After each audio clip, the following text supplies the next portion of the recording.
Bonjour à tous, c'est Goodwitch77 et je suis très heureuse de vous retrouver aujourd'hui au jardin. J'espère que vous vous portez bien. Aujourd'hui, je vais faire une petite vidéo sur la pâquerette. En effet, il fait beau, le printemps est là, il y a un petit peu de vent qui est un peu froid, mais c'est quand même fort agréable. Les cerisiers sont en fleurs, ça c'est un vrai bonheur, un vrai régal. Là, je pense que vous entendez pas les petites abeilles qui commencent à bourdonner. Mais c'est vraiment le début, là il y a le vent, le début donc du printemps et des beaux jours. Et donc ce qui m'intéresse moi aujourd'hui, c'est de revenir un petit peu au sol. Et vous voyez les petites taches blanches ici, ce sont les fameuses pâquerettes qui m'intéressent aujourd'hui et dont nous allons faire plus ample connaissance. Alors la pâquerette, je pense que tout le monde saura la reconnaître, que c'est pas la peine de chercher donc au niveau que soit au niveau donc de sa corolle, peut-être de ses feuilles. Alors si j'arrive, voilà, là je vous la montrer d'un petit peu plus près. Mais donc elle est reconnaissable entre tous. Elle a des petites cousines dans les bois, mais dans les jardins, dans les prairies, vous saurez facilement la reconnaître. Donc elle a comme nom un petit peu plus scientifique Bellis perennis, donc la belle pérenne, on peut traduire ainsi. Et au niveau de son nom vernaculaire, pâquerette, il y a plusieurs interprétations. Donc certains disaient qu'on disait pâquerette à cause de Pâques, parce qu'elle apparaissait donc à la période de Pâques. Sauf que la pâquerette, et c'est ça qui est bien aussi, on la trouve quasiment toute l'année. Enfin toute l'année on va dire, du printemps jusqu'aux premières gelées. Et c'est ça qui est vraiment sympa avec cette fleur, c'est qu'on la trouve très facilement et très longtemps. Au niveau de l'étymologie, il y a aussi des mythes, un mythe romain qui a été rappelé par Ovide, qui raconte que Bélis provient d'une dryade nommée donc Bélides, qui était poursuivie par le dieu Vertume, et elle se métamorphosa donc en pâquerette pour échapper aux assiduités de ce dieu. On retrouve aussi dans la mythologie celte Bélénos, le fameux roi Bélénos, et aussi sa parèdre Bélissama, qui est donc la très brillante et très rayonnante. Donc ça peut coller avec notre pâquerette. Donc voilà, sinon donc en ancien français ça correspond à pasquier, et pasquier c'est des pâturages, donc c'est vrai qu'on la trouve quand même aussi donc dans les prairies assez facilement.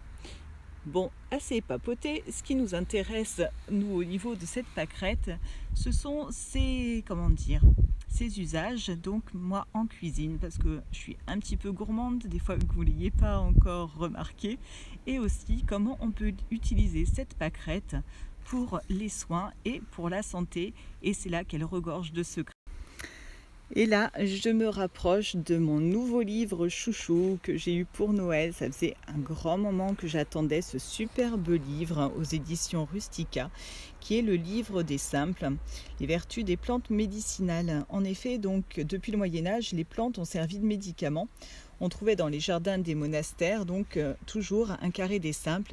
C'était les plantes qui étaient utilisées, pour les usages donc de médicaments, de soins, etc. Alors voilà, si on va le voir là, donc il est très beau, il est vraiment superbement illustré, et donc vous voyez dans le sommaire toutes ces plantes là que l'on côtoie donc quotidiennement et qu'on peut utiliser pour les soins. Venons-en à notre fameuse pâquerette. Alors je vais faire une petite pause.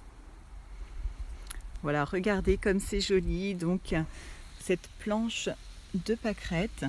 Alors pour ceux qui sont intéressés, je pourrais donc scanner que ce soit donc la planche ou l'article en lui-même et le mettre sur ma page Facebook. Donc si vous êtes intéressés, surtout n'hésitez pas à me le dire en commentaire. Je me ferai un plaisir de partager ça avec vous. Donc on a la première page qui compte un petit peu justement donc la découverte de la pâquerette, comme je vous l'ai dit, donc son nom revient un petit peu dessus, ses vertus, donc ça on va y revenir aussi. Donc effectivement voilà, la pâquerette qu'on retrouve toute l'année, qui est facilement reconnaissable. Et donc là, après tout ça, je vais vous en parler. Voilà. Donc on retourne ici. Donc j'ai fait quelques petites recherches. Là voilà, je vous ai pris une corolle, donc avec toutes ces petites fleurs et une feuille. Donc pour ceux qui ne sont pas habitués, voilà, je la mets là. J'espère qu'avec le vent ça va pas partir. Donc comme je disais, j'ai fait quelques petites recherches. Je savais que la pâquerette était comestible, mais je ne savais pas toutes les utilisations qu'on pouvait faire donc avec cette charmante petite fleur. Donc d'après Wikipédia, donc ça je savais, les feuilles sont comestibles, donc crues. Elles ont un goût léger de noisette un peu poivré et donc elles peuvent développer un arrière-goût un peu âcre. Donc c'est pour ça donc il faut les mélanger à d'autres plantes pour faire une salade composée. Donc sinon un petit peu trop d'amertume. Elles peuvent également se préparer donc lacto-fermentées, c'est-à-dire comme les choux. Ou être finement haché, mélangé dans de la crème fraîche, ça ne doit pas être mauvais, pour former une sauce qui accompagne le riz et le poisson.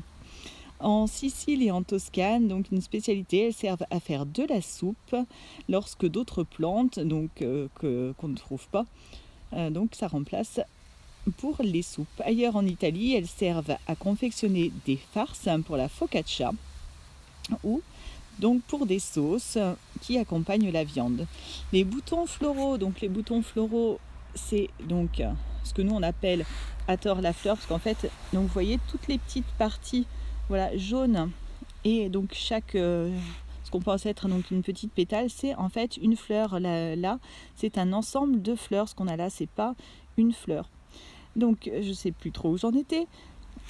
Je retourne. Donc voilà, les boutons floraux peuvent être utilisés crus dans des sandwichs, des soupes ou des ragoûts et se conserver au vinaigre et être utilisés comme les capres.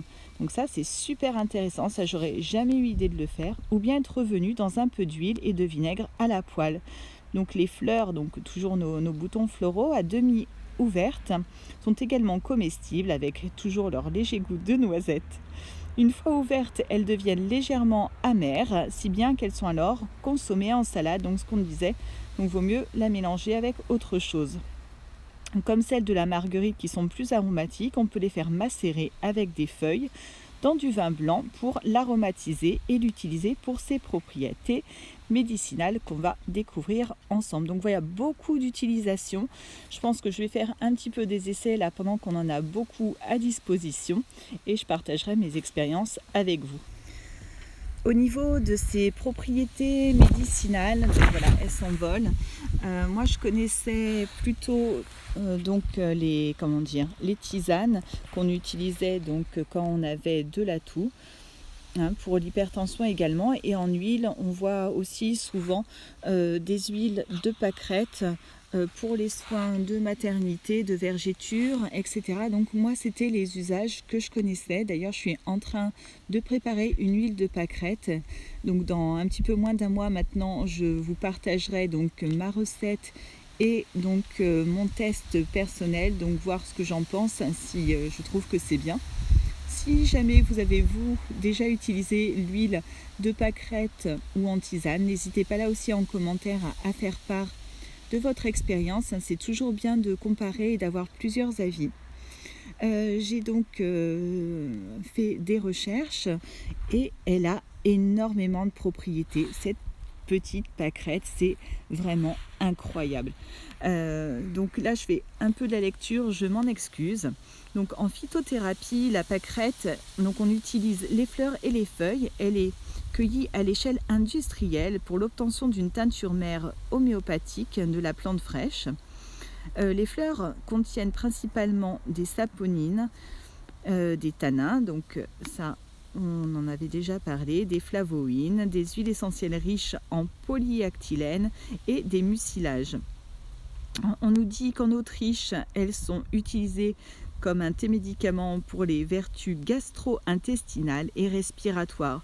En infusion, donc ça c'est ce que moi je connais plus, une cuillère à café de plantes sèches par tasse d'eau bouillante, laissez infuser 10 minutes, 3 tasses par jour, tout ça. Donc je referai un petit article pour que vous ayez donc les ingrédients, ça c'est pas bien compliqué, mais les mesures. Donc les pâquerettes sont réputées comme hépatostimulants, en remède contre la toux, les maladies de peau douloureuses, l'eczéma, le psoriasis, mais aussi les maux de tête, donc l'hypertension encore, les étourdissements, les insomnies, et aussi donc pour les règles, en l'absence de menstruation. Ensemble de symptômes pouvant être attribués à un syndrome de blocage de l'élément bois en médecine traditionnelle chinoise. Donc toute culture, vraiment tout le monde utilise cette petite fleur qui est vraiment incroyable. Donc à l'image de son rôle écologique, elle permettrait également de réguler les déséquilibres du calcium dans le corps, nodules calciques, arthrose, décalcification, artériosclérose, etc. Elle est enfin astringente et hémostatique. Son jus était utilisé massivement par les légions romaines, donc ça fait vraiment très très longtemps qu'on l'utilise, cette pâquerette, pour soigner les blessures. On nous dit aussi que des recherches sur Bellis perennis ont démontré des effets antimicrobiens et hypolipidémiants. Son action sur la toux, donc ça on connaît, serait principalement attribuable à la teneur en saponine. L'efficacité dans cette demande n'a pas été documentée. Donc voilà, énormément de vertus. Cette petite pâquerette, donc comme je vous le disais, je partagerai avec vous donc mes expériences. Je compte faire un petit peu quelques petits tests. Bon, l'huile c'est en cours. Et surtout, n'hésitez pas aussi à partager votre expérience. J'espère que cette vidéo vous aura plu. Moi, je vous retrouve très bientôt pour d'autres vidéos. Alors là, je voulais vous montrer un petit peu le cerisier fleur qui va bientôt fleurir. Je reviendrai avec des photos sur Instagram. Pour ceux donc, qui ne connaissent pas encore mon compte, n'hésitez pas à me suivre aussi sur Instagram. Je fais quelques photos donc, de fleurs, etc. Un petit pouce en l'air, ça fait toujours plaisir. Pour ceux qui ne sont pas encore abonnés, abonnez-vous et je vous dis à très bientôt, portez-vous bien.